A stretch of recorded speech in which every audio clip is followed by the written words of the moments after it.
When radiance is outshined. By radiance itself. In the vast realm of Greek mythology, where every god gleamed with their own unique brilliance, there was once a deity who rode a blazing chariot of fire across the sky each day, delivering sunlight to the world. His name was Helios, the original sun god. And yet, in a twist worthy of tragedy, the very god who brought light was slowly overshadowed. Dimmed not by darkness, but by another name, more familiar, more poetic, more youthful, Apollo. Today, when we speak of the sun, it's Apollo who comes to mind, the god of light, music, prophecy, and the lyre. But Helios? He's become a mere footnote. A former charioteer, mentioned briefly in ancient texts. So what happened? Why was the god who once illuminated the world each morning, who received prayers at dawn from every corner of the earth, replaced and forgotten? This isn't just the tale of two gods. It's a gentle cosmic tragedy, of shifting power, of time veiling even the brightest lights, and of a forgotten deity, who, though eclipsed, never stopped shining. Helios, the sun before Apollo. Long before Greek poets sang of Apollo's lyre, before mythmakers praised the crystal glow of dawn, there was a god who strode through the blazing skies. Helios, bearer of the universe's primal sun. Helios was no symbol. He hid behind no metaphor. He was the sun, pure and absolute. The first light to tear through the primordial night. Charging across the heavens with 4 roaring steeds of flame, atop a Titan's burning chariot. Born of Hyperion, the Titan of heavenly light, and Thea, the goddess of divine sight. Helios inherited not just illumination, but the fearsome silence of one who sees all, and speaks only when it matters. Each day, he rode his golden chariot, pulled by fire-breathing horses. Pyrrhoi, Aeos, Aton, and Phlegon. From the eastern edge of the world to the far western horizon. While mortals still dreamed, Helios parted the clouds, casting his light upon fields, rooftops, and sins hidden in the dark. No one escapes the gaze of Helios. Not gods. Not mortals. Whether high on Olympus or deep beneath the waves. He witnesses all. Not through words, but through light. And no one can pretend they do not see. When Demeter wept in search of her stolen daughter, Persephone, Helios alone had the courage to speak. He saw Hades rip the earth apart, and take her. And when Medea, his granddaughter, was betrayed by Jason, Helios did not turn away. He gave her a sun chariot, a silent yet divine gift from a powerful grandfather, so she could escape through smoke and ruin. Even when absent, Helios remained. In the tale of the sorceress Circe, his daughter, shunned by the world, he never abandoned her. He gave her the island of Aiaia, a lonely haven bathed in sunlight, where she could curse, love, and stumble, without ever hiding who she truly was. Helios needed no temples, no ornatines. He existed as the sun does, steadfast, daily, irreplaceable. But then, the world shifted. Olympus rose. Young gods claimed the throne from the elder titans. And a new name began to shine. A name wrapped in beauty, music, art, and stories greater than truth. Apollo. And that was when the light of Helios began to dim.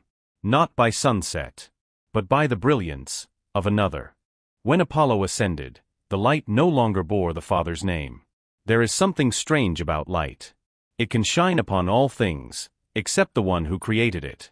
And Helios, the sun god, who burned alongside every dawn for millennia, met exactly that fate. Each day, he still rode his blazing chariot, drawn by 4 divine steeds, creatures of raw primordial flame, pulling him up from the eastern horizon. The sky ignited at his arrival. His eyes swept over the mortal world, watching every shadow cast upon the earth. He saw everything. Wars and whispered oaths. Silent heartbreaks and the miracles of first love. He was the world's witness. But the world no longer looked back at him. From the other end of the horizon, Apollo, the god of art, of music, of prophecy, rose like a symphony already written for younger hearts. No one openly called Apollo the usurper of the sun. And yet every poet praised him as the morning light. Every incense-filled temple sang of the radiance of Apollo. And one day, Greek children looked to the sky and said, "The sun is Apollo." No decree. No order from Zeus.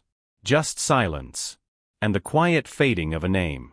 No one stripped Helios of his throne. They simply renamed it. Helios did not rage, did not thunder.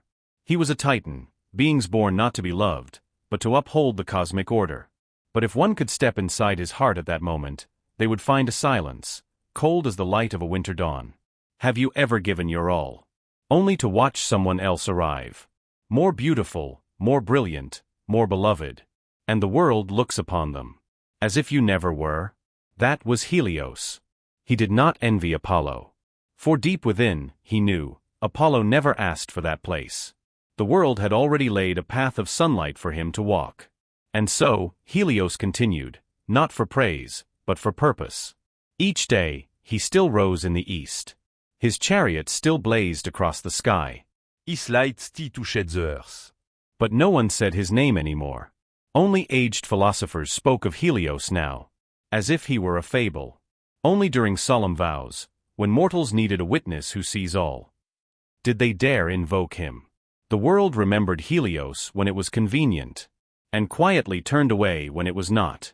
Still he held his head high, as he rode past Olympus, where once there stood a monument in his name, now turned toward Apollo. Perhaps he wanted to smile, but instead, he simply closed his eyes. The light in them was not what it once was. And high in the heavens, the forgotten god still cast his light. For those who had long forgotten the origin of dawn, Helios, needing no recognition, asking for no remembrance, remained the sun. And perhaps, that is the greatest tragedy of all. Phaethon, when light burned itself to ash. If there was ever a moment when the skies of Greece trembled, it was the day Phaethon, the son of Helios, vowed to ride the sun. Born from a fleeting union between Helios and the god Clymen, Phaethon grew up among mortals, haunted by one burning question. Who is my father? Laughed at by other children, told he came from nowhere. Phaethon carried the fire of Titan in his blood. Not the fire of rage, but of yearning, to prove himself. So one day, he climbed the sky to the palace of Helios. He crossed glowing meadows of light, ascended flaming stairs, and stood face to face with a man crowned in the fiercest blaze of heaven. Father, he said, if you truly are the sun god, prove it.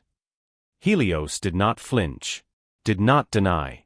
He looked at his son with pride and sorrow, and to show the truth of their bond, he swore by the river Styx, the one vow even gods cannot break, to grant Phaethon any wish. And then, Phaethon asked to drive the sun chariot for a day. The light in Helios' eyes vanished. You don't understand what you're asking. Only I can control the fire in those steeds. The sky isn't smooth. There are peaks, valleys, storms, and shadows. If you falte, you'll burn the world. But the oath had been spoken. Helios, his heart torn, was bound to hand over the reins. That morning, Phaethon rose into the sky. The universe held its breath. At first, it was glorious. The son of the sun, his hair blazing like dawn, Raced across the heavens like a young warrior. But the horses, creatures of primordial flame, sensed the change. They surged too fast, then too slow, then wildly off course. Phaethon couldn't control them. The chariot veered. The sun tilted. Fire rained upon the earth. Forests burned, rivers dried, cities turned to ash. Northern Africa became desert. Great rivers shrank to cracked beds of stone and dust. The earth screamed. Humanity prayed. Gaia, the Earth Mother herself, cried out for help. And Zeus, watching from Olympus, had no choice. He hurled a single thunderbolt. Phaethon fell, he fell, into the river Eridanu. His sisters, the Heliades, wept until they became poplar trees.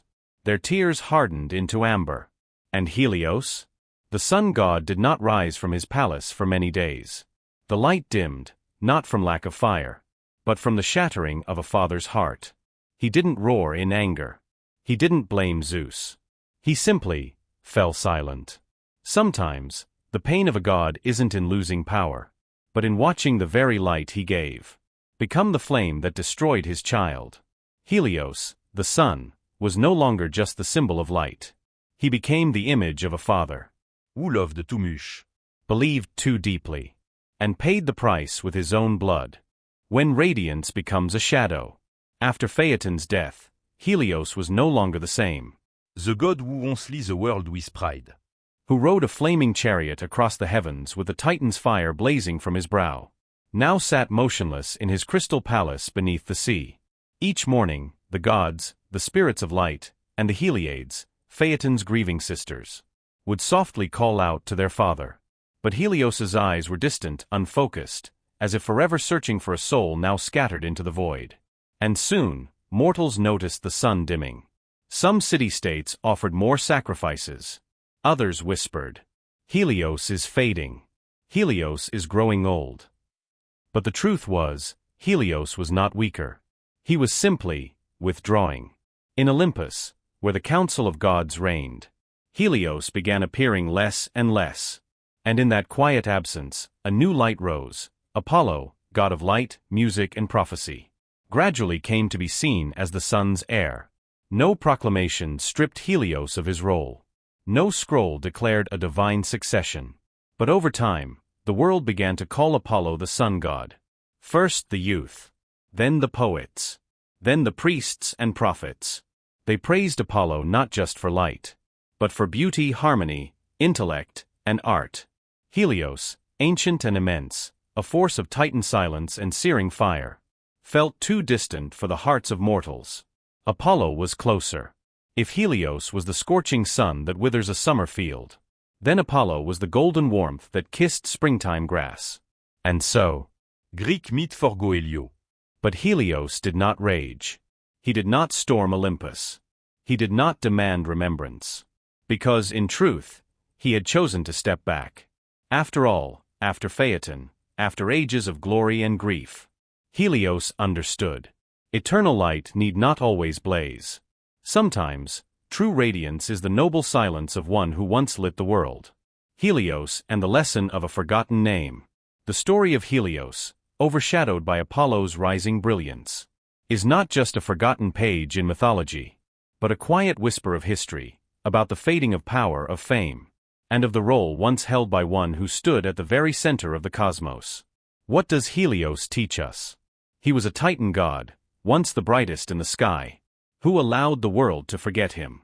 Not out of weakness, but because loss had taught him to live differently, to continue shining, even in silence.